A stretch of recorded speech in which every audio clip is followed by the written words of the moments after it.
Good morning, everyone, and Happy New Year. My name is Katie Vigil, and I'd like to start by sharing something I read over the holidays, a variation of a poem by Howard Thurman, and I'm paraphrasing. When the carols have been sung and the tree is taken down, when family and friends have gone and we are back to our old schedules, the work of Christmas begins. To welcome the stranger, to feed the hungry, to reach out to the homeless, to share our gifts, to bring Christ's light into the world. The Faith in Action team has already met and begun planning for an amazing year of outreach ministries and projects. We share some of them with you today because we want you all to experience the joy and blessings you receive when you give of yourself for others. And here at Arata United Methodist Church, there are so many ways you can do that. So today we're mentioning our biggest outreach ministry, Family Promise, and a new ministry will be starting next month that Linda will talk about. Last year, 5,300 people or more were counted as homeless in the Denver metro area, and 46% of them were children. So what can we as individuals or as a congregation do to combat this terrible problem? Well, Family Promise provides a way for churches to work together to help homeless families. Host congregations like us provide overnight lodging and meals for 3 to 4 families for 1 week at a time, 4 times a year on a rotating basis. And because we have 2 rotations of Family Promise in Denver, the help is doubled. That means last night, around 28 people were lovingly welcomed and given a place to eat and sleep and be safe and warm with their children, thanks to Family Promise. Volunteers are the foundation of Family Promise, and you have the chance to help. Our first Host Week of 2019 is coming up, the week of February 24th through March 3rd. We will be hosting the families at Holy Shepherd Lutheran Church on 9th and Kipling. The sign-up board, which you'll see, is right across from the church office. I hope after church day there is a line of people waiting to sign up to help because we need your help. You can bring a home-cooked meal and eat with the families. You can serve as evening host from 7 to 9. You can spend the night, make sure that the families are okay and are up and out by 7. You can help us set up the space before the families come. You can write a check to the church with Family Promise on the memo line so we can all buy the food and supplies the families will need. And when you volunteer, you can bring your children to help. If you're not sure about helping, come and see what it's like during this Host Week. I'll be glad to provide training for anything you want to help with. By volunteering, we ensure that families are safe at night and out of the streets or cars during these very cold nights. How do I know this? Just listen to what some of our former guest families have to say about Family Promise. Eileen left everything to raise her grandchildren, Jeremiah and Brooke, and that decision left her homeless. She said, Family Promise has helped me a lot by being supportive of us and helping me get custody of my grandchildren. The program has made me a different person. I actually look forward to going on with life now.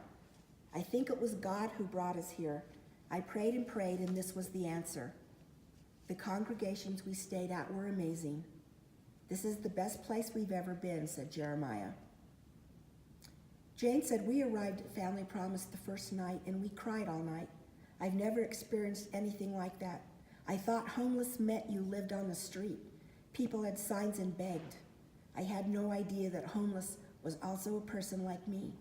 Someone who raised kids and had a home and had a job and all of a sudden was left with nowhere to go. But the people were absolutely genuine and really cared about me and my daughter. And finally, Alyssa, who said, the experience of being homeless took us all the way down. We either had to keep chasing around the mountain or go straight up. We went straight up, and at the top, we have things waiting for you. You gave us a stable place. You helped us with everything. You have all given us so much hope, so much everything. Last week, the choir sang a song called Write Thy Name Upon My Heart. And at the end, the song said, light my spirit with thy grace, till all my works reflect thy goodness, till all my labors sing thy praise. So let's spread some of Christ's light into the world and sing God's praise by helping these families. Oh, the kitchen. You know, so much ministry goes on in here. I know. Just food is so important. Well, we're here in the kitchen where so many food ministries take place. I'm Linda Gertenbach. Today in the worship service, we're talking about good and evil and love and hate, and I'd like to offer some thoughts as we continue to think about that. Well, today we seem to be talking a lot about doing good, and the opposite, of course, is bad, and love and hate, since it's Martin Luther King weekend. We want to say that life is sometimes tragic and sometimes very scary. Bad things happen to good people. Loved ones die too soon, and forest fires destroy homes and lives. People shoot children in school, and we are flattened, we're discouraged. Life seems too wild, too unpredictable, ever-changing, terrifying. How do we get through this? Well, Anne Lamott, in her new book, Almost Everything, Notes on Hope, has something to say about this. How do we get through this? Via friends, community, love, grace, relief efforts. She also goes on to say, we march, we make dinner, we have rummage sales to relieve funds, we give to charities, we feed the poor. We remember, and I love this, that the littlest things, like the mustard seed, have the greatest effect.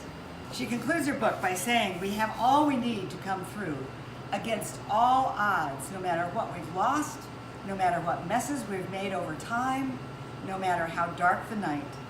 We offer and are offered kindness, soul, light, and food, which create hope sufficient unto the day. Well, that's what we're doing in our outreach ministries here at Arvada. We're bringing the light into the darkness. We're offering a hand, compassion. We're feeding the body and the soul, creating hope sufficient for the day. In the heart of Old Arvada, across the street from the library, is a church called The Rising. Part of its ministry, called Mission Arvada, is providing a day shelter for those persons experiencing homelessness. Starting in February, our church is going to be part of providing food for those who come in seeking rest, a place to sleep, some food, and even a shower. The first Friday of every month, teams from Arvada will be cooking and serving breakfast and lunch to about 35 of these homeless men and women. If you want to be part of this new ministry, please sign up on the sheet that's on the bulletin board across from the office. We have teams in place for serving this first Friday on February 1st, but we still need food. And look in the future each month as we continue this ministry to the poor to see where you might be a part of this. In honor of Dr. Martin Luther King, I offer this final quote as a comment. Remember the mustard seed.